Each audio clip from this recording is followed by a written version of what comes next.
बदलते भारत की शान।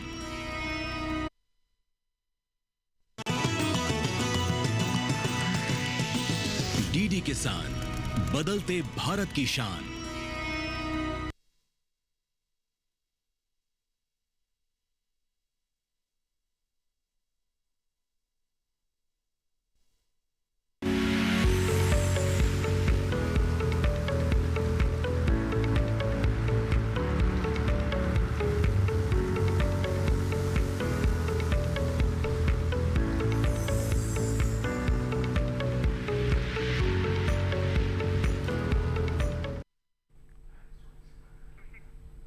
नमस्कार दर्शकों, दूरदर्शन किसान पर आप सभी का एक बार फिर से आप बहुत स्वागत करता हूं मैं। और आप देखना शुरू कर चुके हैं कार्यक्रम हेलो किसान। हेलो किसान एक ऐसा कार्यक्रम जिसमें हम खेती किसानी से जुड़े हुए कुछ एक ऐसे विषयों पर चर्चा करते हैं जिससे आपकी खेती किसानी में परिवर्तन लाया जा सके, आपकी उपज को बढ़ाया जा सके, आपकी लागत को कम किया जा सके और आपके मुनाफे को बढ़ाया जा सके।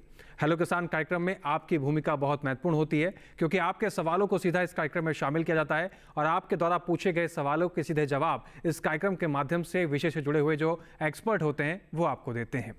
हेलो किसान कार्यक्रम में हम हर संस्करण में अलग अलग विषय पर चर्चा करते हैं जो खेती किसानी से जुड़े होते हैं और खेती किसानी में एक महत्वपूर्ण बदलाव लाने की क्षमता रखते हैं। आज हेलो किसान कार्यक्रम में हम कौन से विषय पर चर्चा करेंगे और उस विषय से कैसे आप जुड़ सकते हैं इसके बारे में आपको बताएंगे, लेकिन सबसे पहले आज के विषय पर नजर डाल लेते हैं।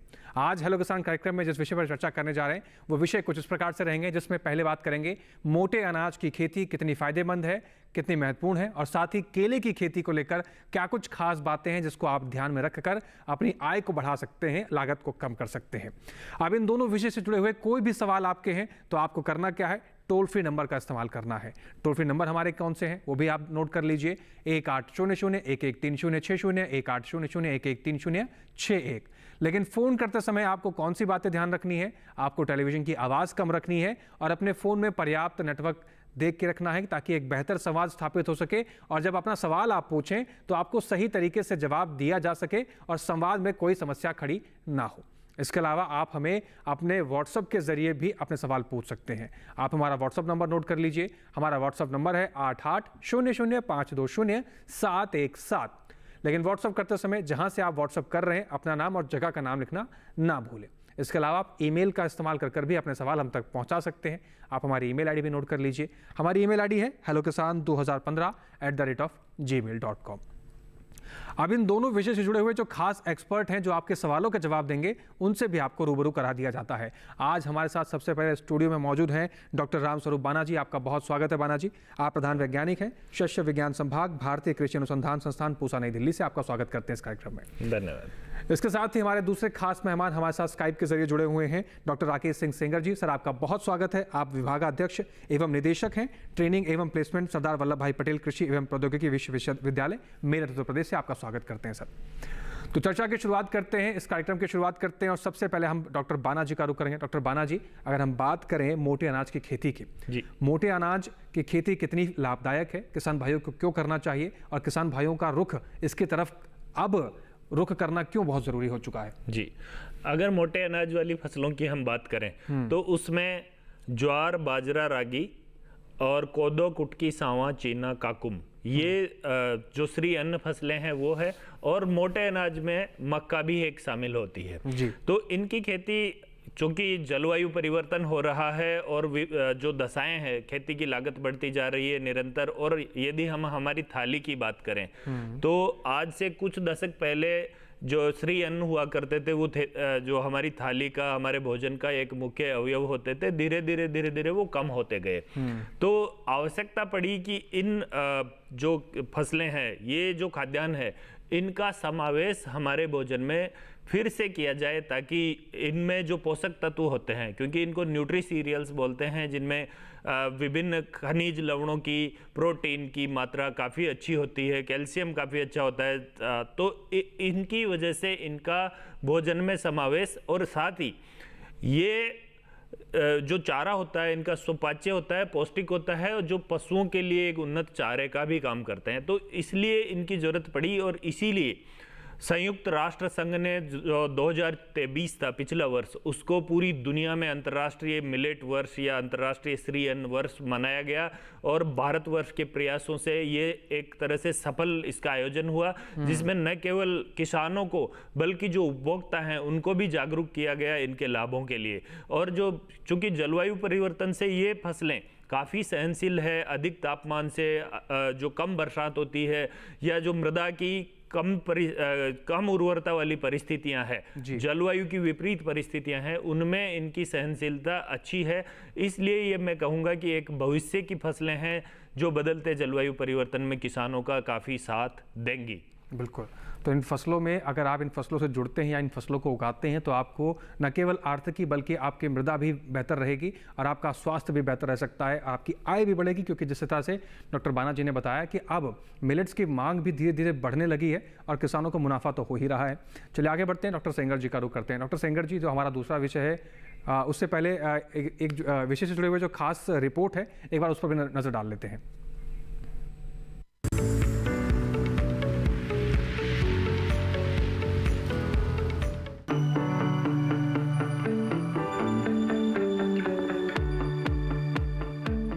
श्री अन्न को ही मोटा अनाज और मिलेट्स भी कहते हैं। जहाँ दूसरी फसलें नहीं उग पाती, वहाँ श्री अन्न को शुष्क और निर्जल जलवायु में भी उगाया जा सकता है। इसी खूबी के कारण श्री अन्न की खेती की ओर किसानों का रुझान बढ़ रहा है। श्री अन्न की ज्यादातर फसलें खरीफ की हैं, जिनकी खेती बारिश के मौसम में की जाती है। इनकी खेती के लिए भूमि की बहुत ज्यादा तैयारी करने की जरूरत नहीं होती, न ही इन्हें बहुत ज्यादा सिंचाई की जरूरत होती है। असिंचित भूमि में भी इनकी खेती की जा सकती है। रागी की बात करें तो रागी की खेती कई तरह की उपजाऊ और कार्बनिक पदार्थों से भरपूर मिट्टी में की जा सकती है, लेकिन अच्छी पैदावार के लिए बलुई दोमट मिट्टी को सबसे अच्छा माना जाता है। इसकी खेती के लिए भूमि में जल भराव नहीं होना चाहिए, क्योंकि जल भराव होने की वजह से इसके पौधे खराब हो जाते हैं।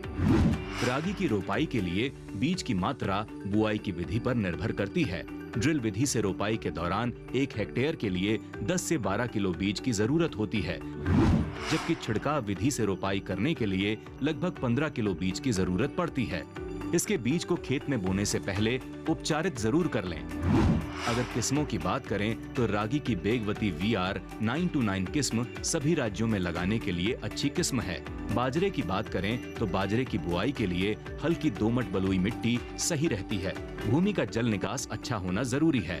बाजरे के बीज बहुत छोटे होते हैं और इसके जमाव के लिए हल्की और भुरभुरी मिट्टी का होना जरूरी है। इसलिए खेत में 2 या 3 बार कल्टीवेटर से जुताई करने के बाद पाटा लगा दें। वैसे तो किस्मों का चयन अपने इलाके को ध्यान में रखकर करना चाहिए, लेकिन बाजरे की PHB 13, 14, 15, HHB 146 और पूसा संकर बाजरा 1201, 1202 लगाने के लिए बेहतर हैं।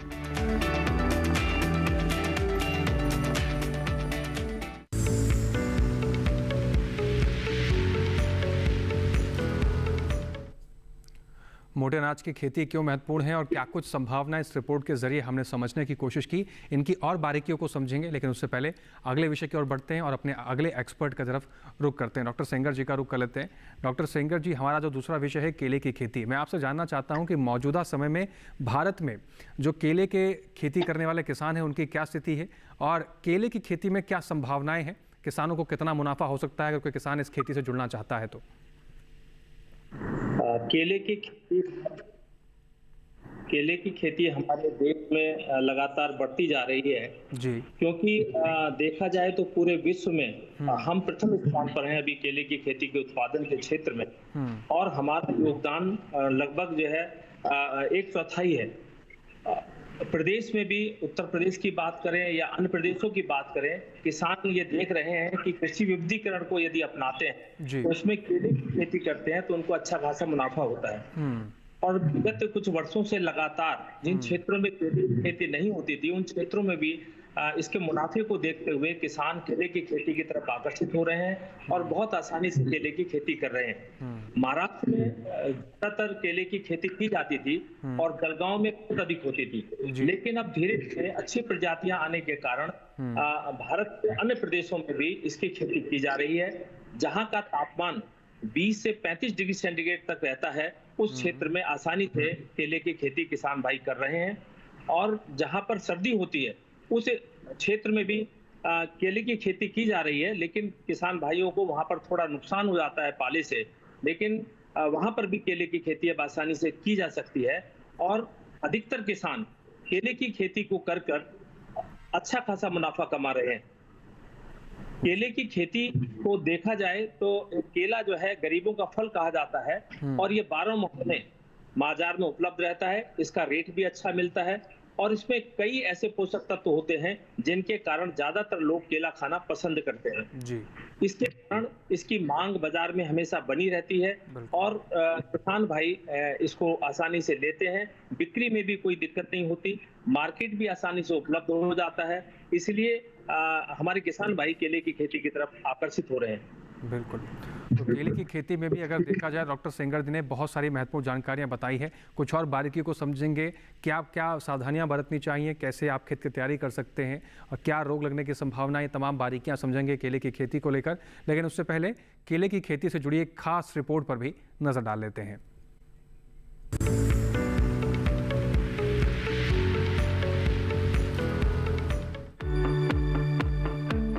केला अधिक मुनाफा देने वाली फसल है। इस समय किसान केले के नए बाग भी लगा सकते हैं। केले की खेती के लिए तलवार की शक्ल के अंतःभूस्तारी अच्छे माने जाते हैं। अंतःभूस्तारियों का चयन रोग मुक्त मात्र पौधों से ही करें। भूस्तारी 3 से 5 महीने पुराने और आकार में एक समान हों। छोटी अवधि वाली किस्मों जैसे नेंद्रन, रसथाली, पूवन, ने पूवन के लिए वजन में 1 से 1.5 किलोग्राम के हों। वहीं लंबी अवधि वाली किस्में जैसे कर्पूर वल्ली व लाल केला के लिए 1.5 से 2 किलोग्राम के होने चाहिए। अगर रोपण के लिए सूक्ष्म प्रवर्धित पौधे को लेना है तो 30 सेंटीमीटर लंबे द्वितीयक पौधों का चयन करें। ये 5 सेंटीमीटर मोटाई के लिए कम से कम 5 पूरी तरह से खुले हुए स्वस्थ पत्तों वाले पौधे होते हैं। चयनित भूस्तारियों के किसी भी सड़े हुए भाग को हटाने के लिए सतही परतों के साथ साथ सभी जड़ों को भी खुरच दिया जाना चाहिए। केले की फसल में फ्यूजेरियम म्लानी रोग लगने की आशंका रहती है। ऐसे में इस रोग से बचाव के लिए कृषि विशेषज्ञों की सलाह लें, समय रहते उपचार कर लें। दवा से उपचारित पौधों को रात भर छाया में रखें और अगले दिन रोपण करें। वहीं जिन किसानों ने केले की फसल लगा रखी है वे अवांछित पत्तियों को निकाल दें। जिन पौधों में फल ना लगे हों उन्हें बांस से बांधकर सहारा देना फायदेमंद रहता है।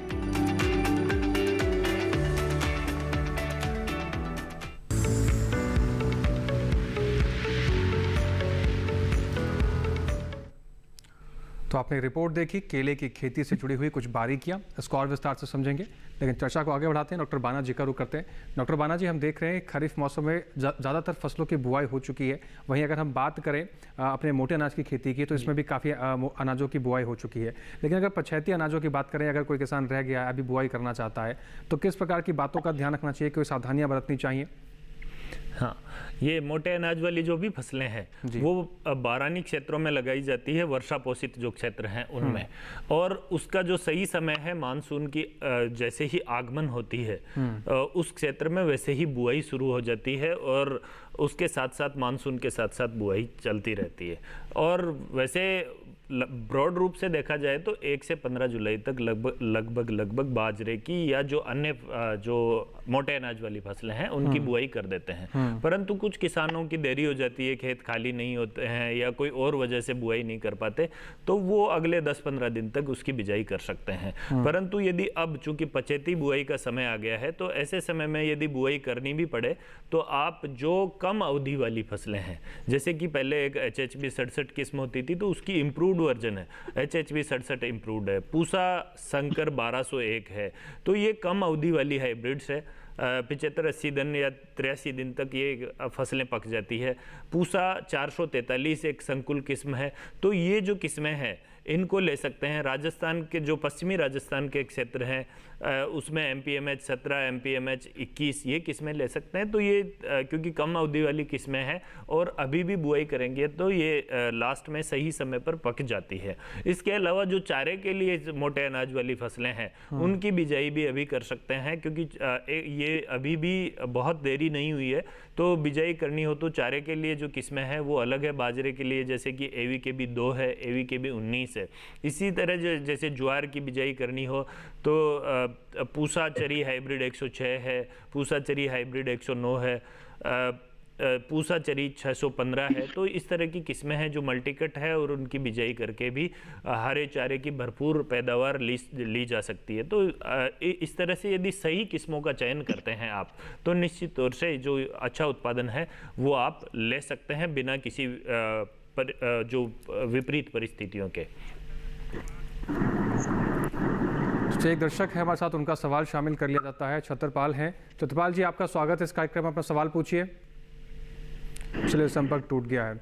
कोई नहीं, चर्चा को आगे हम बढ़ाएंगे, लेकिन उससे पहले यहाँ वक्त हो गया एक छोटे से ब्रेक का। ब्रेक के उस पार कुछ और दर्शकों के सवालों को शामिल किया जाएगा, कुछ और बारीकियों को समझा जाएगा। आप बने रहें और देखते रहें कार्यक्रम हेलो किसान।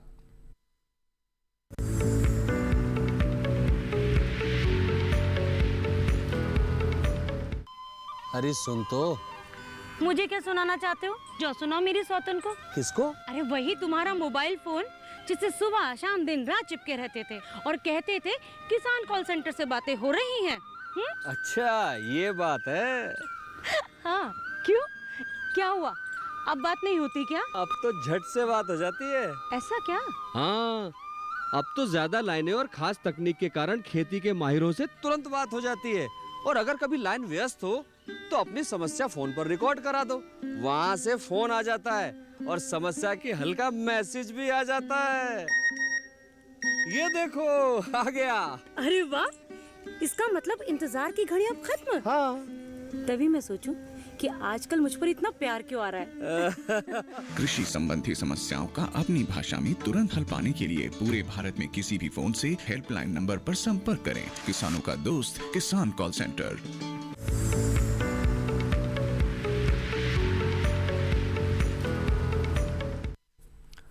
ब्रेक के बाद एक बार आप सभी का फिर से स्वागत है। आप देख रहे हैं कार्यक्रम हेलो किसान। लगातार दर्शकों के सवाल हम तक पहुंच रहे हैं और एक दर्शक हैं जो फोन लाइन के जरिए हमारे साथ जुड़ चुके हैं। नंद स्वरूप मिश्रा हैं, बाराबंकी उत्तर प्रदेश से। नंद स्वरूप जी, आप हम सुन पा रहे हैं तो अपना सवाल पूछिए। चलिए, संपर्क टूट गया लगता है। डॉक्टर सेंगर जी का रुख कर लेते हैं। डॉक्टर सेंगर जी, अगर केले की खेती की हम बात कर रहे हैं तो केले की खेती की शुरुआत अगर हम बात करें तो मिट्टी किस प्रकार की होनी चाहिए, और खेत की तैयारी कोई किसान भाई कर रहे हैं तो खेत की तैयारी करते हुए कौन सी बातों का ध्यान रखें जिससे आगे चलकर उनको खरपतवारों से कम सामना करना पड़े और उनकी उपज अच्छी हो सके? जी, जो केले की खेती है उसको करने के लिए दोमट बलुई मिट्टी जो है अच्छी रहती है जी। और इस बात का विशेष ध्यान रखना है कि वहां पर पानी निकासी की व्यवस्था अच्छी हो। और साथ साथ जब भी केले की खेती आप करने जा रहे हैं तो गर्मी की जुताई करने के बाद उसमें यदि आप हरी खाद लगा देंगे, उसके बाद उसको जोतकर खेत को तैयार कर लेंगे तो आपके जो केले का उत्पादन अच्छा प्राप्त होगा जी। ज्यादातर केले की खेती वो हम जून के महीने में प्रारंभ करते हैं। जून का जो लास्ट सप्ताह होता है उस समय इसकी रुपाई करना अच्छा माना जाता है।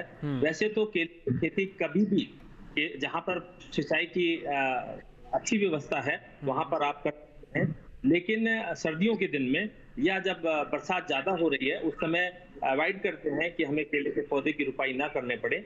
इसके लिए जरूरी है कि आप किसी भी अच्छी प्रयोगशाला से, जो टिश्यू कल्चर की अच्छी प्रयोगशाला है, जो सरकारी संस्थान है, कृषि विश्वविद्यालय हैं, उनसे अच्छी पौध प्राप्त करके उसको आप खेत की पहले तैयारी कर लें और उसके उपरांत उसकी रुपाई करेंगे तो आपको अच्छा उत्पादन प्राप्त हो सकता है। जी, तो इन बातों का इस्तेमाल करके आप अच्छा उत्पादन कर सकते हैं। फिलहाल एक दर्शक हैं जो हमारे साथ कॉल पर जुड़ गए हैं। विपिन है, सागर मध्य प्रदेश से। विपिन जी, आपका स्वागत है, अपना सवाल पूछिए। जी नमस्कार। नमस्कार सर, बाजरे के बारे में जानना था। 25 दिन की फसल हो चुकी है, खरपतवार की समस्या है सर, तो इसमें कौन सी दवा डालनी चाहिए? क्योंकि हाथ से निकालना मुश्किल होता है सर, लंब बहुत ज्यादा है इसलिए। जी विपिन जी, आपके सवाल का जवाब डॉक्टर बाना जी से ले लेते हैं। डॉक्टर बाना जी, खरपतवार की समस्या है और 25 दिन की फसल इनकी बाजरे की हो चुकी है, समाधान बताइए। हाँ, जो बाजरे की फसल है और जो अन्य मोटे अनाज वाली फसलें हैं उनमें भी, इनमें क्या होता है कि जो शुरुआती 20-25 दिन होते हैं या जो पहला 1 महीना है उसमें फसल को खरपतवार मुक्त रखना बहुत आवश्यक है। उसके बाद जब फसल एक बार 30-35 दिन की अवस्था की हो जाती है तो वो उसकी बढ़वार इतनी तेजी से होती है कि बाद में जो खरपतवार उगते हैं वो फसल से प्रतिस्पर्धा नहीं कर पाते हैं, वो दब जाते हैं। तो शुरुआत में फसल को खरपतवार मुक्त रखने का एक मैं पूरा ही आपको तरीका बता देता हूँ। शुरुआत में जैसे ही बिजाई करते हैं तो आप एट्राजिन नामक जो खरपतवारनाशी है उसका छिड़काव कर सकते हैं अंकुरण से पूर्व ही, ताकि जो खरपतवार है उनका प्रकोप हो ही नहीं। और जब फसल एक बार 3 से 4 सप्ताह की हो जाए तो हाथ से निराई गुड़ाई करना आवश्यक है। वो क्यों करनी चाहिए? उससे खरपतवार तो नियंत्रित होते ही हैं। मृदा की ऊपरी परत टूट जाने से क्या होता है कि मृदा नमी का संरक्षण हो जाता है, जो कि चूंकि ये बारानी क्षेत्रों में उगाई जाने वाली फसल है और यदि नमी संरक्षण होती है तो उससे फसल की वृद्धि अच्छी होती है और जो जड़ों में वायु संचार बढ़ता है उससे जो जड़ तंत्र है वो मजबूत होता है, ज़्यादा गहराई से पोषक तत्वों का और जो मृदा नमी है उसका अवशोषण करने में जो फसल है वो सक्षम होती है। परंतु आपके केस में आप बता रहे हैं कि श्रमिकों की उतनी उपलब्धता नहीं है, तो खड़ी फसल में खरपतवार प्रबंधन करने के लिए बाजरे में कई जगह अनुसंधानों में पाया गया है कि टेम्बोट्रियोन नाम की एक दवा आती है, टेम्बोट्रियोन। तो वो एक नई दवा है जिसका 90 ml प्रति हेक्टर की दर से सक्रिय तत्व का यदि छिड़काव करते हैं और प्रति हेक्टर के लिए लगभग 400 से 450 लीटर पानी ले लेते हैं और आप छिड़काव करते हैं फसल में, तो बाजरे को नुकसान नहीं होगा। और जो आपके खरपतवार उग रहे हैं, चूंकि ये थोड़ा ब्रॉड स्पेक्ट्रम हर्बिसाइड बोलते हैं, जिसमें क्या होता है कि ये चौड़ी पत्ती वाले और सकड़ी पत्ती वाले जो घास तुल्य खरपतवार है, दोनों प्रकार के खरपतवारों को मार देता है और फसल को खरपतवार मुक्त रखता है। तो ये इस तरह के अनुसंधान काफ़ी उत्साहजनक है, तो आप उसमें उपयोग कर सकते हैं, फसल को किसी तरह का नुकसान नहीं होता। इस तरह से यदि समेकित रूप से ध्यान रखा जाए और शुरुआती 1 महीने तक आप फसल को खरपतवार मुक्त रख लें तो बाद में आपकी फसल आराम से अच्छी पैदावार देगी, खरपतवारों से प्रतिस्पर्धा भी कर पाएगी और उत्पादन भी अच्छा मिलेगा। जी, तो विपिन जी, आप इस तरीके से खरपतवारों का समाधान कर सकते हैं और अपनी फसल की अच्छी देखभाल कर सकते हैं। दर्शक हैं, पवन है उत्तर प्रदेश से। पवन जी, आपका स्वागत है, अपना सवाल पूछिए। हेलो जी पवन जी, अपना सवाल पूछिए। हेलो, हाँ जी सर, मैं सुन रहा हूँ जी, अपना सवाल पूछिए पवन जी। सर, मेरा क्वेश्चन था, मैं केले की खेती करता हूँ, मैं ये जानना चाहता हूँ क्या केले की खेती के तने से भी कुछ लाभ कमाया जा सकता है? जी बिल्कुल, आपके सवाल को शामिल कर लिया था और डॉक्टर सेंगर जी का रुख कर लेते हैं। डॉक्टर सेंगर जी हमारे दर्शक हैं, पवन बरेली उत्तर प्रदेश से। इनका सवाल है कि क्या केले के तने से भी कोई इनकम की जा सकती है? हाँ, जो केले की फसल होती है उसके बाद जब उसके घार हम तोड़ लेते हैं तो तना रह जाता है बचा हुआ। प्रायः देखा जाता है कि वो तने को जो किसान भाई काट के फेंक देते हैं क्योंकि उस तने में दोबारा फल नहीं आ पाते। तो ऐसी दशा में ज्यादातर किसान भाई उस तने को एकत्र करके उसका बायो फर्टिलाइजर के रूप में उपयोग करते हैं। लेकिन आजकल कई मशीनें ऐसी आ गई हैं जिनसे उसका फाइबर निकाला जाता है। यदि आप इस बिजनेस को करना चाहते हैं तो केले के तनों को एकत्र करके फाइबर निकालने वाली मशीन अपने खेत पर लगा सकते हैं, गांव में लगा सकते हैं और उन तनों से फाइबर को निकालकर बाजार में भी बेच सकते हैं। और उनके तरह तरह के जैसे टोकरी बनाना है, बैग बनाना है, कुछ प्लेट्स बनाना है, इस तरह के कार्य जो है आसानी से किए जा सकते हैं। और केले के फाइबर से बने हुए सामान बाजार में काफी बिक रहे हैं। तो ये भी एक लघु उद्योग के रूप में आप केले के तने का उपयोग करके एक लघु उद्योग का रूप दे सकते हैं, जिससे आपके गांव के जो लोग हैं उनकी भी इनकम बढ़ेगी, उनको भी रोजगार मिलेगा और आपको भी लाभ मिलेगा। जी डॉक्टर सेंगर जी, एक सवाल मैं भी आपसे इसमें पूछना चाहता हूं कि जैसे आपने तने के उपयोग का बताया, क्या केले का प्रसंस्करण कर भी कोई इस तरह से उत्पाद बनाए जा सकते हैं? क्या कोई कृषि विज्ञान केंद्र के द्वारा इसके बारे में ट्रेनिंग प्रोसेस चलाया जा रहा है, ट्रेनिंग प्रोग्राम कोई चलाए जा रहे हैं जिससे किसान भाई जुड़ सकते हैं? अगर ऐसे प्रोग्राम है तो जुड़ने का क्या प्रक्रिया वगैरह होगी? हाँ, ज्यादातर कृषि विज्ञान केंद्रों पर जो केले के प्रसंस्करण के लिए कई ट्रेनिंग दी जाती है और देश के अंदर जो भी कृषि विज्ञान केंद्र है वहां पर महिलाओं के स्वयं सहायता समूह बनाकर उनको विज्ञान केंद्र पर बुलाकर इसकी ट्रेनिंग दी जाती है। इसके चिप्स बनाए जाते हैं। उसके लिए कुछ वैरायटीज ऐसी हैं जो चिप्स के लिए उत्पादित की जाती हैं। चिप्स बनाया जाता है, उसका पाउडर बनाया जाता है और उसका मार्केट में काफी अच्छी डिमांड रहती है। तो जिन लोग के केले बिक नहीं पाते हैं और कच्चे केले से वो एक उद्योग के रूप में चिप्स बनाने का काम करना चाहते हैं तो वो आसानी से किया जा सकता है। उसके प्रशिक्षण के लिए अपने जिले में जो भी कृषि विज्ञान केंद्र है वहां के जो वैज्ञानिक हैं आप उनसे संपर्क स्थापित करके उनसे पूछ सकते हैं कि आपके यहाँ कब ट्रेनिंग प्रोग्राम आयोजित किया जाएगा जब भी वो डेट देते हैं तो आप वहां पर जाकर इसकी ट्रेनिंग ले सकते हैं, इसका प्रसंस्करण करके अच्छी कमाई कर सकते हैं। जी, तो अगर आप केले का प्रसंस्करण करके उसका कोई उत्पाद बनाना चाहते हैं तो इसके लिए भी आपके पास एक अच्छा खासा ऑप्शन है और इसके लिए आप ट्रेनिंग ले सकते हैं। फिलहाल एक दर्शक हैं जो फोन लाइन के हमारे साथ जुड़ गए हैं, नंदस्वरूप मिश्रा, बाराबंकी, उत्तर प्रदेश से। नंदस्वरूप जी, आपका स्वागत, अपना सवाल पूछिए। हाँ, नमस्कार सर, मेरा नाम नंदस्वरूप मिश्रा, बाराबंकी। जी नंदस्वरूप जी, अपना सवाल पूछिए। मैं ये चाहता हूँ कि मोटा अनाज है गुणों का खजाना, सस्ता और सुगम है, इसे खेतों में उगाना। तो मैं जानना चाहता हूँ जितने मोटे अनाज हैं तो सर, जितने मोटे अनाज हमारे हैं तो उनको हम किस प्रकार से उगाएं, उसमें कौन कौन सी फसलों का विविधीकरण करें और पहली जड़ वाली उथली जड़ वाली कैसे बोएं जिससे हम खेती का सदुपयोग करें, हम अधिक पैदावार हमें प्राप्त करें। जी नंदस्वरूप जी, आपका सवाल बहुत महत्वपूर्ण है। डॉक्टर बाना जी का रुख करते हैं। डॉक्टर बाना जी, इनका सवाल बहुत महत्वपूर्ण है, इनके सवाल का जवाब दीजिए। और इनके सवाल में एक बहुत महत्वपूर्ण मैसेज छुपा हुआ है कि विभिन्न प्रकार की फसलों को एक साथ कैसे लगाएं, अंतः फसलीकरण कैसे करें। जी। तो चूंकि अंतः फसलीकरण क्या होता है कि एक तरह का इंश्योरेंस है, एक तरह का बीमा है किसानों के लिए भी और पर्यावरण के जो बदलती परिस्थितियां हैं उस दशा में भी।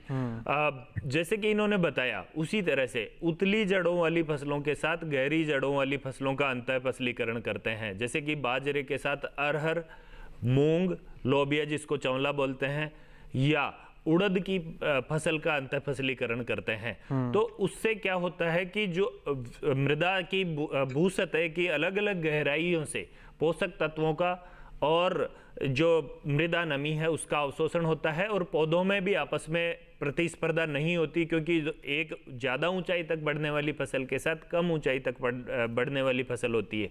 एक धान्य वर्गीय फसल के साथ एक दलहन वर्गीय फसल लगाने से न केवल नाइट्रोजन यौगिकीकरण, दलहनी फसलों के नाइट्रोजन यौगिकीकरण से नाइट्रोजन की भी बचत होगी धान्य फसलों में, उससे पर्यावरण को जो नाइट्रोजन ज़्यादा यूज करने से नुकसान होता है उसमें भी बचा जा सकेगा, किसान की लागत भी कम लगेगी और दोनों फसलों का, क्योंकि आपस में सामंजस्य ऐसा होता है कि इस जो एक दूसरे की सहयोग की प्रकृति होती है उससे किसान की आय में भी वृद्धि होती है। तो ये जरूर करना चाहिए। और जैसे बाजरे के साथ मैंने बताया अरहर की फसल ले सकते हैं, इसी तरह से ज्वार के साथ भी अरहर या लोबिया लगा सकते हैं। इसके अलावा जो रागी वाले क्षेत्र हैं वहाँ पे मैंने देखा है कि काफ़ी बड़े क्षेत्र में अरहर की खेती की जा सकती है और मूंग की भी बिजाई की जा सकती है। तो इस तरह से अपनाकर न केवल हम मृदा स्वास्थ्य को बना सकते हैं बल्कि जो हमारा प्रोडक्ट होता है, उत्पाद होता है, उसका भी, जिसको जैव संवर्धन कहते हैं, बायोफोर्टिफिकेशन कहते हैं, दाने में ज़्यादा मात्रा में पोषक तत्वों का अवशोषण होता है, क्योंकि जो मृदा में अलग अलग गहराई से पोषक तत्वों के अवशोषण से बायोफोर्टिफिकेशन भी फसलों का होता है। तो एक ज़्यादा गुणवत्तापूर्ण अनाज आपको मिलेगा। वैसे भी जो हमारी मोटे अनाज वाली फसलें हैं वो पोषक तत्वों का खजाना है, न्यूट्री सीरियल है, और इनमें अगर ये सोने पर सुहागा का काम करता है अंतः फसलीकरण, तो इसके लाभ ही लाभ हैं और हाँ जरूर अपनाना चाहिए। बिल्कुल महत्वपूर्ण है और किसान भाइयों के लिए इसके तरफ आकर्षित भी किया जा रहा है कि अंतः फसलीकरण करके अपनी फसलों को तो सुरक्षित कर सकते हैं, उत्पादन को बढ़ा सकते हैं, साथ ही अपनी आय को भी बढ़ा सकते हैं और कहीं ना कहीं मृदा की जो स्वास्थ्य होता है उसको भी आप बेहतर कर सकते हैं। चलिए आगे बढ़ते हैं, डॉक्टर सेंगर जी का रुख करते हैं। डॉक्टर सेंगर जी दर्शक हैं राजस्थान से, सादर नाम है उनका, और उनका सवाल है कि क्या केले की खेती में नैनो यूरिया और नैनो डीएपी का प्रयोग कर सकते हैं और किस प्रकार से करना चाहिए। साथ ही मैं इसमें एक सवाल ये भी जोड़ना चाहता हूँ कि प्राकृतिक खेती के रूप में अगर कोई केले की खेती करना चाहता है तो क्या वो उत्पादन उतना ही ले सकता है? जी, यदि आप किसी भी फर्टिलाइजर का प्रयोग करना चाहते हैं तो वो आसानी से कर सकते हैं। नैनो यूरिया और नैनो डीएपी दोनों का प्रयोग कर सकते हैं। इसको करने के लिए आपको जो फसल है उसको ध्यान में रखना है कि वो कितने महीने की हो गई है। प्रारंभ में जो इसके लिए फर्टिलाइजर की जरूरत पड़ती है, जब आप अपने खेत में केले का पौधा रुपाई कर रहे होते हैं तो उस समय ये ध्यान रखना है आपको कम से कम 10 किलो गोबर की सड़ी हुई खाद उस गड्ढे में डालना होता है। यदि आपके पास माइकोराइजा है तो करीब करीब जो है 50 ग्राम माइकोराइजा उस गड्ढे में डाल दें। उसके बाद उस पौध को लगा लें और जब इस पौध को लगाएंगे उसी समय डालते समय जो फास्फोरस की मात्रा है हमारी वो पूरी की पूरी लगभग जो 40 से 45 ग्राम प्रति पौधा चाहिए होती है उसको आप डाल दें। उसी समय हमारे पास जो केमिकल फर्टिलाइजर है जिसको 200 ग्राम नाइट्रोजन और 250 से 300 ग्राम हमारे पास फास्फोरस की जरूरत पड़ती है, उसको भी डालना होता है खेत में। तो उसकी थोड़ी थोड़ी मात्रा डालें और फिर जो नाइट्रोजन की मात्रा है और उसके बाद जो हमारी फास्फोरस की मात्रा है उसको करीब 7 भागों में बांटकर जब तक पौधा बढ़ता है उसकी थोड़ी थोड़ी मात्रा दी जाती होती है। लेकिन यदि आप डीएपी और यूरिया का प्रयोग कर रहे होते हैं तो इनको कम करना पड़ेगा। आप दोनों को यदि प्रयोग करते हैं तो निश्चित रूप से उसका भी फायदा मिलता है, क्योंकि पौधे जो केले के पौधे होते हैं उनकी पत्तियां चौड़ी होती हैं और पत्तियां चौड़े होने के कारण उन पर वो आसानी से नैनो यूरिया और डीएपी का छिड़काव करने से वो ऊपर पड़ जाता है और उससे वो धीरे से एब्जॉर्ब करके जो अपनी नाइट्रोजन की जरूरत है पौधे को जितनी या अन्य फर्टिलाइजर की जो जरूरत है उससे वो लीफ के द्वारा अवशोषित करके उसकी पूर्ति कर लेते हैं। लेकिन इसके साथ साथ आपको ध्यान यही भी देना है कि आप जमीन में भी फर्टिलाइजर को जो रिकमेंडेड मात्रा है उसकी आवश्यक मात्रा को डालते रहें। अब दूसरी बात आती है कि हम जैविक खेती या प्राकृतिक खेती के लिए की करते हैं तो उससे क्या फायदा होता है। जैविक खेती करने से हमें जो भी जैव उत्पाद हैं वो खेत में डालने पड़ते हैं। उसके अलावा हम जो रासायनिक खाद्य हैं उनका कतई भी प्रयोग नहीं करेंगे यदि हम जैविक खेती का उत्पाद लेना चाहते हैं। तो इसके अंदर हम FYM या ग्रीन खाद जो हरी खाद होती है या बर्मी कंपोस्ट, इन सब का उपयोग करते हैं। यदि हम प्राकृतिक खेती करना चाहते हैं, निश्चित रूप से इस समय बाजार में यदि देखा जाए हम जैविक केला या प्राकृतिक रूप से उत्पादित केला मार्केट में लाते हैं तो लोगों को इसकी तरफ आकर्षण ज्यादा होता है और वो आसानी से उपलब्ध हो जाते हैं। लेकिन जो प्राकृतिक खेती है इसके अंदर हमें कोई भी जैविक उत्पाद या रासायनिक उत्पाद नहीं डालना है और लगभग हमें 5 साल तक ये इंतजार करना होगा कि जो रासायनिक खाद वो खेत में डाल रहे थे उस रासायनिक खाद को बंद कर दिया गया है या नहीं किया गया है। जो जैविक उत्पाद डाल रहे थे उनको भी पूर्णतः बंद करना होगा और प्राकृतिक तरीके से उसमें कोई भी चीज बाहर से नहीं डाली होगी। जो हमारे प्राकृतिक चीजें हैं उन पर ही ध्यान देना होगा, तभी हम केले का उत्पादन अच्छा ले सकेंगे। लेकिन जो हम रासायनिक खादों के प्रयोग या जैविक खादों के प्रयोग से जो उत्पादन लेते हैं इससे उत्पादन ज्यादा आता है इन कंपैरिजन टू जो नेचुरल फार्मिंग है उसके द्वारा। जो प्राकृतिक खेती है उसमें हमें उत्पाद थोड़ा कम मिलता है। रासायनिक खाद और जैविक खाद के द्वारा जो हम उत्पादन लेते हैं उससे उत्पादन अच्छा होता है। तो कीमत अवश्य रूप से अच्छी मिल सकती है आपको, लेकिन उत्पादन अवश्य थोड़ा प्रभावित होता है। जी, तो कहीं ना कहीं इन सभी बातों का आप ध्यान रखेंगे तो आपका अच्छा उत्पादन मिलेगा। फिलहाल एक दर्शक हैं, प्रियांशु हैं दिल्ली से, उनका सवाल शामिल कर लेते हैं। प्रियांशु जी, आपका स्वागत है, अपना सवाल पूछिए। प्रियांशु जी, आप हमें सुन पा रहे हैं तो अपना सवाल पूछिए। जी, मेरा सवाल ये था जी कि केले की खेती करने का सबसे उचित समय कौन सा होता है। जी प्रियांशु जी, आपके सवाल को शामिल कर लिया था इस कार्यक्रम में, लेकिन आपको इसके जवाब के लिए थोड़ा सा इंतजार करना पड़ेगा। यहाँ वक्त हो गया एक छोटे से ब्रेक का। ब्रेक के उस पर आपके सवाल का जवाब डॉक्टर सेंगर जी से लेंगे। आप बने रहें और देखते रहें कार्यक्रम हेलो किसान। जी,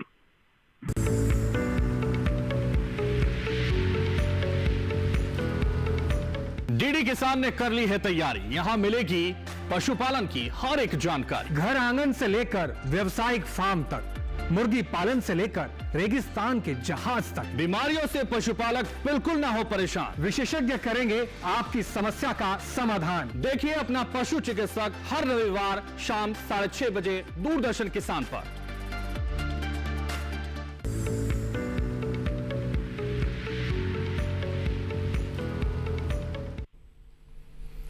ब्रेक के बाद एक बार फिर से आप सभी का स्वागत है। आप देख रहे हैं कार्यक्रम हेलो किसान। ब्रेक से पहले हमारे दर्शक थे प्रियांशु जो दिल्ली से थे। उनका सवाल था कि केले की खेती करने का बेहद उपयुक्त समय कौन सा है। डॉक्टर सेंगर जी का रुख कर लेते हैं। डॉक्टर सेंगर जी, हमारे दर्शक का सवाल है कि बेहद उपयुक्त समय कौन सा है केले की खेती करने का। केले की खेती के लिए आपको हमेशा ध्यान रखना है कि जो हमारा जून का महीना है जो लास्ट वाला सप्ताह है उसमें केले की खेती की यदि रोपाई कर दी जाती है जी और की जाती है तो उससे अच्छा उत्पादन प्राप्त होता है। वैसे केले की खेती आप किसी भी महीने में प्रारंभ कर सकते हैं टिश्यू कल्चर अच्छे पौधे प्राप्त करके। और आजकल पूरे देश के अंदर जो G9 वैरायटी है, ग्रांड नैनो वैरायटी है, वो ज्यादा पॉपुलर है। उससे अच्छा उत्पादन मिलता है, उसका गुणवत्ता युक्त फल भी रहता है और उसमें मिठास भी काफी अच्छी होती है। और उत्पादन के करीब प्रति पौधा 35 से जो हमारा 40 किलो है प्राकृतिक पौधा प्राप्त हो जाता है। इसलिए ग्रांट लेने का अच्छा पौधा प्राप्त करके आप कभी भी किसी भी मंथ में इसको लगा सकते हैं, यदि आपके पास पानी की सुविधा अच्छी है। लेकिन आपको अधिक सर्दी के समय और जब अधिक बारिश हो रही हो तो इसको अवॉइड करें। लेकिन जून से लेकर जुलाई के पहले सप्ताह में यदि इसकी पौध लगाई जाती है तो हमें फल ज्यादा अच्छा प्राप्त होता है। तो ये बेहद उपयुक्त समय है। और जिस तरीके से जो किसान भाई हमें देख रहे हैं, अगर आपके मन में भी ये सवाल है कि कौन सा सही समय है केले की खेती को लगाने का, डॉक्टर सेंगर जी ने आपकी समस्या का समाधान कर दिया है। डॉक्टर बाना जी का रुख कर लेते हैं। डॉक्टर बाना जी, बात करें खरपतवार नियंत्रणों की, ये भी बहुत महत्वपूर्ण है क्योंकि ये फसलों को बहुत नुकसान पहुंचाता है। वहीं अगर हम मोटे अनाज की खेती की बात करें तो खरपतवार नियंत्रण करना कितना चुनौतीपूर्ण है और किस तरीके से करना चाहिए? क्या मोटे अनाज की खेती में भी खरपतवार ज़्यादा नुकसान करते हैं? जी, खरपतवारों की जहाँ तक बात है, ये सभी फसलों से पोषक तत्वों के लिए, नमी के लिए, सूर्य के प्रकाश के लिए और स्थान के लिए प्रतिस्पर्धा करते हैं। और चूंकि प्रकृति में ये प्राकृतिक रूप से पैदा होते हैं, इनको कोई बिजाई नहीं करता, तो इनकी जो क्षमता है इस प्रतिस्पर्धा में वो फसलों से कहीं अधिक होती है। तो इसलिए ज़रूरी हो जाता है कि फसलों की ज़्यादा पैदावार हो तो खरपतवारों का सही समय पर नियंत्रण हो। और चूंकि ये खरीफ के मौसम में लगाई जाने वाली फसलें होती है सभी मोटे अनाज वाली, तो खरीफ में निरंतर बारिश होने से जो खरपतवार हैं वो फसल से भी ज़्यादा तेज़ी से बढ़ते हैं, पोषक तत्वों का ज़्यादा अवशोषण करते हैं और जो सूर्य का प्रकाश आता है उससे प्रकाश संश्लेषण करके ज़्यादा भोजन बना के और जो फसल है उसको प्रतिस्पर्धा में हरा सकते हैं। तो इसके लिए ये ज़रूर आपको सुनिश्चित करना होगा कि शुरुआती अवस्था में विशेषकर यदि आप जो जुताई करके बिजाई कर रहे हैं, एक बार पहली बरसात हो जाने के बाद जुताई करके बिजाई करने से क्या होता है कि जो खरपतवार है उसका जो बीज बैंक है एक तरह से वो नष्ट हो जाने के पश्चात बुआई करने से जो खरपतवार होंगे शुरुआती वो कम उगेंगे और खरपतवार थोड़ा सा देरी से उगने से फसल को एक शुरुआती एडवांटेज मिल जाएगा प्रतिस्पर्धा में। तो ये एक तरह से बिना कोई लागत लगाए आप थोड़ा खरपतवारों का प्रकोप कम कर सकते हैं। यदि रसायनों से खेती कर रहे हैं तो उसमें एट्राजीन 750 ग्राम प्रति हेक्टेयर बुआई के पश्चात और अंकुरण से पूर्व यानी कि 1 से 3 दिन की अवस्था पर छिड़काव करते हैं तो ज़्यादातर जो मोटे अनाज वाली फसलें हैं उसमें शुरुआती अवस्था में खरपतवारों का प्रकोप नहीं होता। जैसे कि मैंने पूर्व में भी बताया कि जो शुरुआती 1 महीना है, 20 से 25 दिन या 1 महीने तक फसल को खरपतवार मुक्त रख लें तो आप फसल का अच्छा उत्पादन ले सकते हैं। हाथ से निराई गुड़ाई जो कसोला है उससे करना चाहिए ताकि मृदा में वायु संचार बढ़े, ऊपरी परत टूटने से मृदा नमी संरक्षण भी हो। और यदि खड़ी फसल में खरपतवार नियंत्रण करना है जब फसल 20-25 दिन की अवस्था की हो जाए तो अनुसंधानों में पाया गया है कि जो टेम्बोट्रियोन खरपतवारनाशी है वो मोटे अनाज वाली फसलों में आजकल काफ़ी उपयोग किया जा रहा है। मक्का में भी उपयोग होता है और ज्वार बाजरा में भी उपयोग किया जाता है, जिसका 90 ग्राम दवाई प्रति हेक्टर की दर से 400 से 500 लीटर पानी में 450 लीटर पानी में मिलाकर अगर छिड़काव करते हैं तो ये चौड़ी पत्ती वाली और सकड़ी पत्ती वाली विभिन्न प्रकार की खरपतवारों को फसल को मुक्त कर देता है। और इस तरह से जो खरपतवार हैं उससे रहित यदि खेती करते हैं तो निश्चित रूप से हमारी फसल है उसमें प्रतिस्पर्धा नहीं होगी और प्रतिस्पर्धा नहीं होने से जो सभी पोषक तत्व हैं और जो सूर्य का प्रकाश है वो फसल के काम में आएगा और उत्पादन में बहुत वृद्धि होगी। बिल्कुल, बहुत बेहतर जानकारी आपने डॉक्टर बाना जी ने साझा की है। एक दर्शक हैं अरुण कुमार मिर्जापुर उत्तर प्रदेश से, उनका सवाल ले लेते हैं। अरुण जी आपका स्वागत है, अपना सवाल पूछिए। हेलो जी अरुण जी आपका स्वागत है, अपना सवाल पूछिए। सर मैं एक क्वेश्चन पूछना चाह रहा था। सर मैं केले की खेती करता हूँ, क्या मैं केले की जो खाली जगह है क्या उसमें कोई अन्य फसल ले सकता हूँ सर? जी आपके सवाल को शामिल कर लिया जाता है। डॉक्टर सेंगर जी का रुख कर लेते हैं। डॉक्टर सेंगर जी, ये केले की खेती करते हैं और जो खाली जगह पर है या जो जड़ें वहाँ बचती हैं उसमें क्या कोई और फसल लगा सकते हैं? जी ये आपका बहुत ही अच्छा प्रश्न है। ज्यादातर किसानों को मैंने देखा है जो केले की खेती करते हैं तो वो केवल एक ही फसल को बोते हैं और पूरे साल उसका इंतजार करते हैं, उससे उनका नुकसान हो जाता है। लेकिन जब भी आप केले की खेती कर रहे हो तो आपको ध्यान रखना है कि जब भी आप केले की खेती कर रहे हो तो आपको ध्यान रखना है कि 1.5 मीटर बाई 1.5 मीटर का स्पेस आपको बनाना है। लेकिन आपको यदि सह फसली खेती करनी है तो आप लाइन से लाइन की दूरी 2 मीटर से बढ़ा सकते हैं, 4 मीटर भी कर सकते हैं, 3 मीटर भी कर सकते हैं और 6 मीटर भी कर सकते हैं। लेकिन आप पौधे से पौधे की दूरी 1.5 मीटर रखनी है, और लाइन से लाइन की दूरी आप जो भी सहफसली खेती करना चाहते हैं उसको घटा बढ़ा सकते हैं। लेकिन जो रिकमेंडेड है वो लाइन से लाइन की दूरी 2 मीटर है और पौधे से पौधे की दूरी 1.5 मीटर है, ये आपको रखना चाहिए। और यदि आप इतना रखते हैं तो करीब करीब हमें 4,000 साढ़े 4,000 पौधों की आवश्यकता पड़ती है जो 1 हेक्टेयर में लगाने पड़ते हैं। लेकिन किसान भाई मैंने देखा है कि ये केले की रुपाई करने के बाद वो इंतजार करते हैं कि कब तक फल आएगा। ऐसा नहीं करना चाहिए। जो बीज का स्पेस खाली बचा हुआ है उसमें सहफसली खेती करनी चाहिए। उसमें वो मूंग की खेती कर सकते हैं, अरहर की खेती कर सकते हैं, बैंगन की खेती कर सकते हैं, चुकंदर लगा सकते हैं या अन्य फसल लगा सकते हैं। पश्चिमी उत्तर प्रदेश में कई किसान ऐसे हैं जो कि अपने केले की खेती के साथ साथ गन्ने की खेती भी कर रहे हैं। उन्होंने ट्रैक्टर का स्पेस जो होता है बीच में लाइन से लाइन की दूरी, उतना स्पेस छोड़ते हुए उसमें गन्ना लगा लेते हैं और आसपास जो है जो क्षेत्र होता है उसमें केला लगा लेते हैं। तो आप आसानी के साथ जो सहफसली खेती है उसको पहले वर्ष में तो आसानी से कर ही सकते हैं। जब आपका केला बड़ा हो जाए, उसमें फ्रूटिंग हो जाए और फल तोड़ने की अवस्था आ जाए तो उस समय आप आसानी से इसमें हल्दी की खेती भी कर सकते हैं। हल्दी की खेती करते समय इस बात का ध्यान रखना है कि जो बीच वाली जो पोर्शन है जहाँ पर स्पेस है दोनों फसलों के बीच में वो थोड़ा ऊंचा होना चाहिए, उसमें पानी कम ठहरना चाहिए। और जो लाइन है जो केले के बीच में दोनों तरफ लाइन बनी होगी उसमें पानी की सप्लाई रेगुलर होनी चाहिए। एक बात और भी ध्यान रखना है कि केले के खेती में पानी की बहुत अधिक आवश्यकता होती है, क्योंकि केला जो है एक बहुत ही महत्वपूर्ण फसल है। कहा जाता है, गांव में कहावत है, धान, केला और पान तीनों पानी के हैं चेला।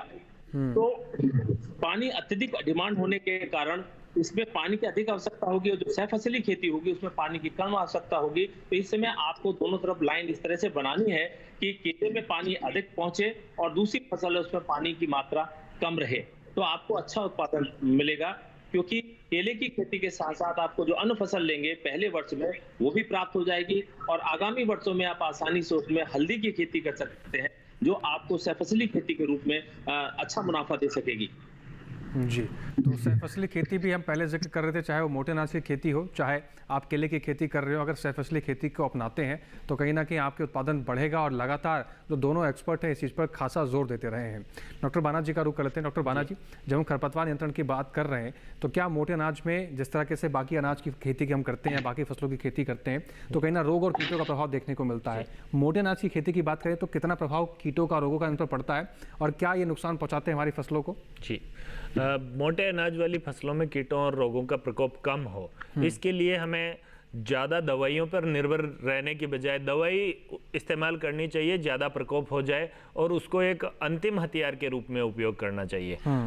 हमें कुछ इस तरह से खेती करनी चाहिए मोटे अनाज वाली फसलों की जिसमें हमें जो रोग हैं और कीट हैं उनका प्रकोप ही कम हो। तो उसके लिए पहला तो जो सिद्धांत है वो ये है कि फसल चक्र को अपनाएं। एक ही खेत में निरंतर एक ही तरह की फसल नहीं बोएं। इस बार जहाँ पे बाजरा लगाया उसमें अगली बार या तो मूंग लगाएं या गुआर लगाएं, क्योंकि बारानी खेती की फसलें हैं ये सभी, या मूंगफली की फसल की पैदावार ले सकते हैं। तो उससे क्या होता है कि विभिन्न प्रकार की फसलें लेने से एक ही तरह के कीट और रोगों के जो कीटाणु और जो रोगाणु है उनका मृदा में जो संख्या है वो नहीं बढ़ती है और जो फसल है उसमें इनका प्रकोप कम होता है। दूसरा ये ध्यान रखना चाहिए कि जो नई किस्में हैं वो तभी विकसित होती है जब वो इन रोगों से, जो इन फसलों में रोग होते हैं, जैसे कि बाजरे की बात करें तो डाउनी मिल्ड्यू है, अर्गट है, तो इन रोगों से थोड़ी प्रतिरोधी होती है, तभी वो विकसित होती है। तो जो प्रतिरोधी किस्में हैं, रोगरोधी किस्में हैं, उनका उपयोग करें। और तीसरा चीज ध्यान रखें कि बीज उपचार। बीज उपचार करने में क्या होता है कि कम से कम रसायनों का प्रयोग करते हुए आप अधिक से अधिक फसल को रोगों और कीटों से मुक्त रख सकते हैं। और जो बीज उपचार का तरीका है वो है, सबसे पहले कवकनाशी से उपचारित करें और उसके पश्चात कीटनाशी से उपचारित करें। कवकनाशी में जो आजकल तो जैविक कीटनाशी भी कवकनाशी और कीटनाशी आते हैं, परंतु जो थायरम है या बाविस्टीन है उसका भी उपयोग कर सकते हैं। अर्गट रोग से रोकथाम के लिए जो बीज उपचार करने के लिए 20% नमक के घोल में बीज को डुबो देना चाहिए और जो ऊपर तैर कर रोगग्रस्त बीज आ जाता है उसको हटा के और बीज को धोकर साफ करके बिजाई करते हैं तो फसल जो अर्गट रोग है उससे मुक्त रह जाएगी। तो इस तरह से कम रसायनों का उपयोग करते हुए आप फसल को कीटों और रोगों से मुक्त रख सकते हैं। अगर कीट या रोग आ भी गए तो उस दशा में ये ध्यान रखना है कि यदि जो इसका इकोनॉमिक थ्रेशोल्ड लेवल है यानी कि ज़्यादा प्रकोप होता है उस दशा में ही आपको रसायनों का उपयोग करना है। जैसे कि इसमें सबसे ज़्यादा कीटों और रोगों की बात करें तो चूँकि बारानी क्षेत्र हैं तो बारानी क्षेत्रों में दीमक का प्रकोप होता है। दीमक के लिए यदि बीज उपचार किया है तो आपका ज़्यादा प्रकोप नहीं होता है, परंतु बीज उपचार नहीं किया है तो उस दशा में क्लोरोपाइरीफॉस जो दवा है उसको मिट्टी में मिलाकर बरसात आने वाली हो उस या मृदा में नमी हो उस समय छिड़काव कर दें तो ये जो दवा है वो जड़ तंत्र तक पहुंच जाएगी और जो आपकी फसल है उसमें दीमक नियंत्रण हो जाएगा। इसके अलावा सफ़ेद लट का काफ़ी बड़े क्षेत्र में प्रकोप होता है, मोटा अनाज वाले जो क्षेत्र हैं वहाँ पर। तो सफ़ेद लट से नियंत्रण के लिए ज़रूरी है एक तो क्रॉप रोटेशन तो अपनाना ही है। यदि जो फसल लगा रहे हैं तो जो प्यूराडोन डस्ट है उसका उपयोग कर लें और ताकि जो ये सफ़ेद लट है इसका प्रकोप कम हो। इसके भ्रंग पहली बरसात होते ही रात के समय निकलते हैं और वो पेड़ों पर बैठते हैं और जो परजीवी पेड़ हैं जैसे नीम का पेड़ है, खेजड़ी है, बेर है, इन पर यदि आप छिड़काव कर देते हैं मोनोक्रोटोफॉस का तो इसके भ्रंग नष्ट हो जाते हैं और वो जो अंडे देते हैं वो अंडे नहीं दे पाते हैं और इस जो एक तरह से बड़े पैमाने पर यदि किया जाए तो ये सफ़ेद लट को काफ़ी अच्छे से काबू किया जा सकता है। एक बार इन्होंने अंडे दे भी दिए और लटें शुरू हो गई तो थोड़ा नियंत्रण मुश्किल हो जाता है, पर क्लोरोपाइरीफॉस या मोनोक्रोटोफॉस का उपयोग करते हुए उसको भी नियंत्रित किया जा सकता है। जी, तो आप इस तरीके से अपनी फसल में अगर कोई रोग या कीट का प्रभाव देख रहे हैं तो आप इस तरीके से उपचार कर सकते हैं और आपकी उपज है वो बेहतर रहेगी, सुरक्षित रहेगी। चर्चा को आगे बढ़ाएंगे लेकिन यहाँ एक छोटे से ब्रेक ले रुकना होगा। आप बने रहें और देखते रहें कार्यक्रम हेलो किसान।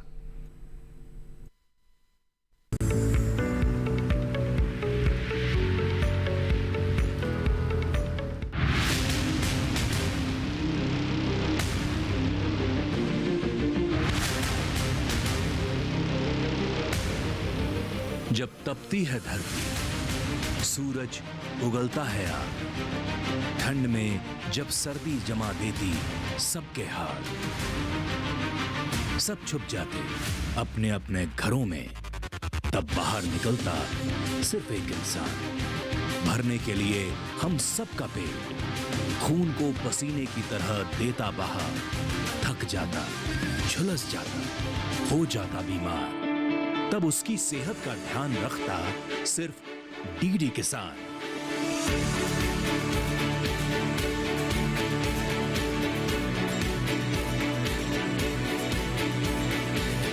देखिए स्वस्थ किसान शनिवार शाम 6 बजे लाइव सिर्फ दूरदर्शन किसान चैनल पर।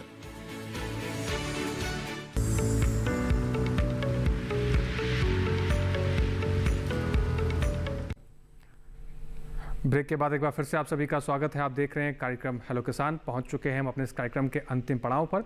एक बार कुछ दर्शक हैं जो फोन लाइन के जरिए हमारे साथ जुड़ चुके हैं, उनका रुख कर लेते हैं। वंश रोपन सिंह जी हैं प्रयागराज उत्तर प्रदेश से। वंश जी आपका स्वागत है, अपना सवाल पूछिए। वंश जी आप हमें सुन पा रहे हैं तो अपना सवाल पूछिए।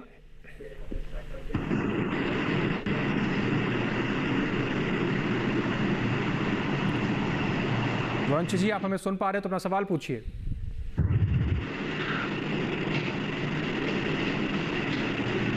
तकनीकी समस्या है और संपर्क टूट गया है, फिर से जुड़ने की कोशिश करेंगे। वंश जी आप हमें सुन पा रहे हैं तो एक बार फिर से आप जुड़ सकते हैं। चर्चा को आगे बढ़ाते हैं, डॉक्टर सेंगर जी का रुख करते हैं। डॉक्टर सेंगर जी, हम आपसे ये जानना चाहते हैं कि केले की खेती में जो तमाम बातें थी उसका जिक्र आपने किया, अगर कोई किसान भाई देख रहा है फसल तुड़ाई या फल तुड़ाई की अगर हम बात करें तो किन बातों का ध्यान रखना चाहिए और कैसे समझें कि फल हमारा तुड़ाई के लिए तैयार है, उसका रंग, आकार, किन बातों का ध्यान रखना चाहिए, कैसे पहचानें कि आप बिल्कुल सही समय है फल तुड़ाई करने के लिए?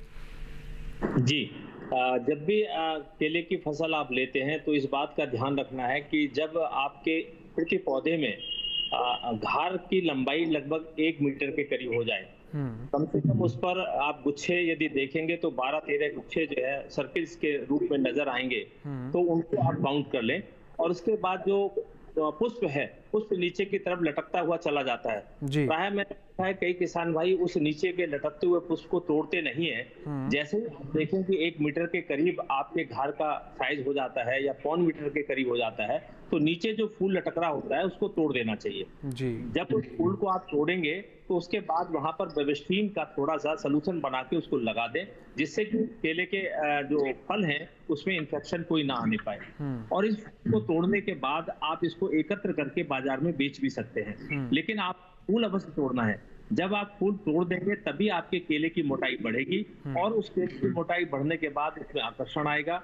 जो आपका केला है वो बड़ा होगा, मोटा होगा, और जिसके कारण आपको उसकी कीमत बाजार में अच्छी मिल सकेगी।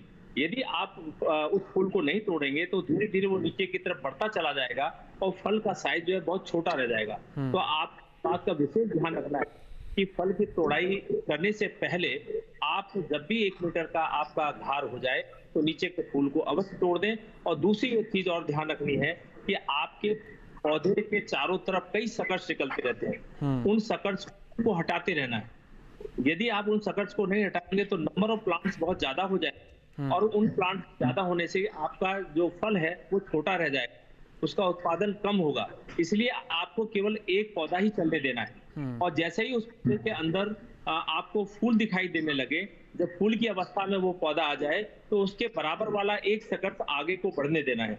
यदि वो सकर्त आपका आगे बढ़ता रहेगा तो निश्चित रूप से आगे के वर्ष में आप उस पौधे से जो आप फल है ले सकेंगे। और ये वाला जो फल, जो आपका फल बड़ा हो जाएगा, पौधा हो गया, इसको काट के हटाना पड़ता है। तो जो केले का पौधा है वो केवल 1 वर्ष में एक ही पौधे से एक बार फल लिया जा सकता है, तो उसको हटाना पड़ता है, क्योंकि ये 7 साल तक फसल एक बार लगाने के बाद ली जा सकती है। इसलिए आपको जो साइड वाला सकर्त है इनको हमेशा हटाते रहना चाहिए। जब पौधे फूल की अवस्था में आ जाए तो एक सकर्त को छोड़ देना चाहिए। वो सकर्त आगे जाके आपको अगले वर्ष फल देगा, इस बात का आपको ध्यान में रखना है। और जो एक बार आप पौधे को लगाएंगे खेत के अंदर, तो उस खेत में आप 7 वर्ष तक उसी पौधों से आप फल ले सकते हैं।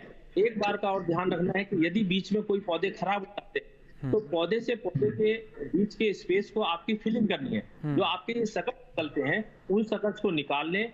निकालने के बाद 2% बेबिस्टीन का सोल्यूशन बनाकर रखें बाल्टी में किसी, इन सकर्त को उसमें डिप कर दें, और डिप करने के बाद स्पेस आपका खाली हो गया है या कोई पौधा मर गया है तो इन सकर्त को ही वहां पर रुपाई यदि कर देंगे तो वहां भी आपको फसल मिल जाएगी। इस बात का विशेष ध्यान रखें कि पौधों की संख्या ठीक रहे। यदि कहीं स्पेस है तो उसकी फिलिंग कर दें। आपको बाहर से लाने की जरूरत नहीं है पौधों को, उन सकर्स को निकाल कर ही आपकी रुपाई कर देंगे। जब पौधों की संख्या आपके खेत में अच्छी रहेगी तो आपको अच्छा उत्पादन प्राप्त हो सकेगा। जी डॉक्टर सेंगर जी, अंत में मैं आपसे ये जानना चाहता हूँ कि इसके अलावा कोई और महत्वपूर्ण बात रह गई है बताना जो हमारे केले के किसान भाइयों को ध्यान में रखना चाहिए, थोड़ा संक्षिप्त में। हमारे किसान भाइयों को ये ध्यान में रखना होगा कि वो मल्चिंग करें साथ साथ, क्योंकि केले की फसल में बहुत अधिक पानी की आवश्यकता पड़ती है। तो यदि वो चाहें तो ड्रिप इरिगेशन का प्रयोग करें। भारत सरकार द्वारा इसकी सुविधा उपलब्ध कराई गई है। वो केले की खेती जहाँ भी कर रहे हैं वहां पर ड्रिप को लगाएं, जिससे पानी कम से कम उसकी जरूरत पड़ेगी और हम पानी का संरक्षण कर सकेंगे। तो इसलिए मेरा किसान भाइयों से अनुरोध है कि वो जल का संरक्षण भी करें, ड्रिप का उपयोग करें, जिससे पानी की कम आवश्यकता पड़े। क्योंकि केले के खेत में पानी की आवश्यकता इसलिए ज्यादा पड़ती है कि उसकी जो पत्ती का साइज होता है वो बहुत बड़ा होता है, उससे वाष्पोषण की क्रिया बहुत ज्यादा होती है, जिससे पानी का लॉस बहुत अधिक होता है। इसको रोकने के लिए ड्रिप का प्रयोग करें तो अच्छा रहेगा। बिल्कुल डॉक्टर सेंगर जी, आपने बहुत महत्वपूर्ण जानकारियां हमारे किसान भाइयों के लिए साझा की, और जो किसान भाई केले की खेती से जुड़े हुए हैं उम्मीद करते हैं कि उनको इन जानकारियों से बहुत लाभ होगा और उनकी उत्पादन क्षमता में बढ़ोतरी होगी और मुनाफा कमा पाएंगे। कीमती समय निकालकर महत्वपूर्ण जानकारी आपने साझा की, उसके लिए आपका बहुत शुक्रिया डॉक्टर राकेश सिंह सेंगर जी। धन्यवाद जी। आगे बढ़ते हैं, डॉक्टर बाना जी का रुख करते हैं। डॉक्टर बाना जी, अब आपसे हम जानना चाहते हैं कि संक्षिप्त में हमारे दर्शकों को कुछ आप बताना चाहते हैं, कोई बात अधूरी रह गई हो या कोई पॉइंट ऐसा रह गया हो जिसका जिक्र हमने अभी तक ना किया हो। जी, हमने पोषक तत्व प्रबंधन की अभी बात नहीं करी। अधिक उत्पादन के लिए पोषक तत्व प्रबंधन बड़ा आवश्यक है।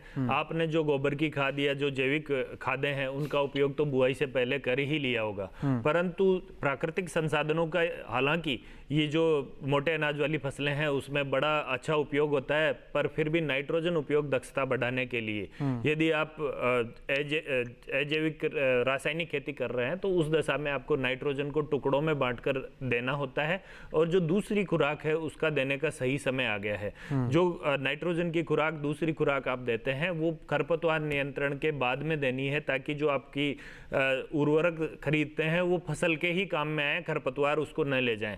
तो उसके लिए जो हाइब्रिड्स हैं उसमें लगभग 80 से 90 किलोग्राम नाइट्रोजन देनी होती है, जिसकी पहली खुराक 1/3 खुराक तो 30 किलो बुआई के पहले ही दे दी है, परंतु जो दूसरी खुराक है उसका देने का सही समय आ गया है। जब फसल 1 महीने के आसपास की हो जाए, 3 सप्ताह से 4 सप्ताह की हो जाए, खरपतवार नियंत्रण हो गया, उसके बाद देनी है। और जो तीसरी और अंतिम खुराक है वो आपको देनी है इसके 2 से 3 सप्ताह पश्चात। तो और यदि जिन क्षेत्रों में जिंक की कमी है उन क्षेत्रों में, या अन्य पोषक तत्व जो सूक्ष्म पोषक तत्व जिनको हम बोलते हैं, उनका सूक्ष्म पोषक तत्वों का पर्णीय छिड़काव भी आप कर सकते हैं। बिल्कुल, यानी कुल मिला के कहा जाए डॉक्टर बाना जी, तो इस समय पोषण प्रबंधन करना बहुत आवश्यक है। और जो विधियां आपने बताई, जो समय का अंतराल बताया, उसको भी किसान भाई ध्यान रखकर अपने मोटे अनाज की खेती में पोषण प्रबंधन करेंगे तो आपको अच्छा उत्पादन मिलेगा। खरपतवारों का नियंत्रण करेंगे, कीट रोगों से बचाएंगे तो बेहद कि बिना किसी संशय के आपको अच्छा उत्पादन मिलेगा और आप बाजार जाकर अपनी फसल को अच्छे दामों पर बेच पाएंगे और अच्छा मुनाफा कमा पाएंगे। डॉक्टर बाना जी, आपने कीमती समय निकालकर स्टूडियो में आए, महत्वपूर्ण जानकारी हमारे दर्शकों के लिए साझा की, उसके लिए आपका बहुत शुक्रिया। हमारे साथ आने के लिए आपका बहुत शुक्रिया जी। तो आज दर्शकों, हमने 2 महत्वपूर्ण विषय पर चर्चा की। केले की खेती कितनी महत्वपूर्ण है, क्या प्रोसेस होना चाहिए, किन बातों का ध्यान रखना चाहिए, साथ ही मोटे अनाज की खेती में क्या संभावनाएं हैं। इन विषय से जुड़ी हुई तमाम जानकारी आप तक पहुंचाई गई। उम्मीद करते हैं जानकारियों का सही इस्तेमाल कर अपनी खेती किसानी में आप परिवर्तन लेकर आएंगे। आज के कार्यक्रम में बस इतना ही, लेकिन इसके अलावा अगले हेलो किसान कार्यक्रम में हम कौन से विषय पर चर्चा करेंगे जिसमें आप अपने सवाल फिर से पूछ पाएंगे, उस विषय को भी आप नोट कर सकते हैं। उस विषय कुछ इस प्रकार से रहेंगे जिसमें हम बात करेंगे केसर की खेती के बारे में, कितना फायदा आप केसर की खेती करके पा सकते हैं, किन किन राज्यों में केसर की खेती की जा सकती है। साथ ही कृषि में ड्रोन तकनीक का प्रयोग कितना महत्वपूर्ण है, क्या बदलाव कृषि क्षेत्र में आप देख सकते हैं ड्रोन के प्रयोग से और तकनीकों के प्रयोग से, ये भी हम आपको बताएंगे। लेकिन ये सब जानकारी आपको बताएंगे अगले संस्करण में। इस कार्यक्रम से जुड़ने के लिए और इस विषय से जुड़े हुए आपके कोई भी सवाल है या कोई भी संशय है तो आप हमें ईमेल कर सकते हैं। आप हमारी ईमेल आईडी नोट कर लीजिए। हमारी ईमेल आईडी है hellokisan2015@gmail.com। इसके अलावा आप हमारे किसान कॉल सेंटर पर फोन कर अपने सवाल दर्ज करा सकते हैं। आप हमारा नंबर नोट कर लीजिए किसान कॉल सेंटर का, जो नंबर है 1800-113060, जो कि सोमवार से शनिवार सुबह 6 बजे से रात के 10 बजे तक आपकी सेवा में खुला रहता है। इसके अलावा आप हेलो किसान कार्यक्रम को हमारे YouTube चैनल पर भी देख सकते हैं। आपको करना बस इतना है, टेलीविजन स्क्रीन पर हम आपको एक QR कोड दिखाने जा रहे हैं। इस QR कोड को स्कैन कीजिए और सीधा डीडी किसान के YouTube चैनल पर पहुंचकर हेलो किसान के इस कार्यक्रम को कहीं भी किसी भी वक्त बैठकर देख सकते हैं और तमाम जानकारियां पा सकते हैं। इसके साथ ही आज के कार्यक्रम में बस इतना ही। उम्मीद करते हैं कि इन जानकारियों का आप सही तरीके से फायदा उठाएंगे। आप बने रहें दूरदर्शन किसान के साथ, सीखते रहें, आगे बढ़ते रहें और हमें दीजिए इजाजत। फिर से हाजिर होंगे। नमस्कार।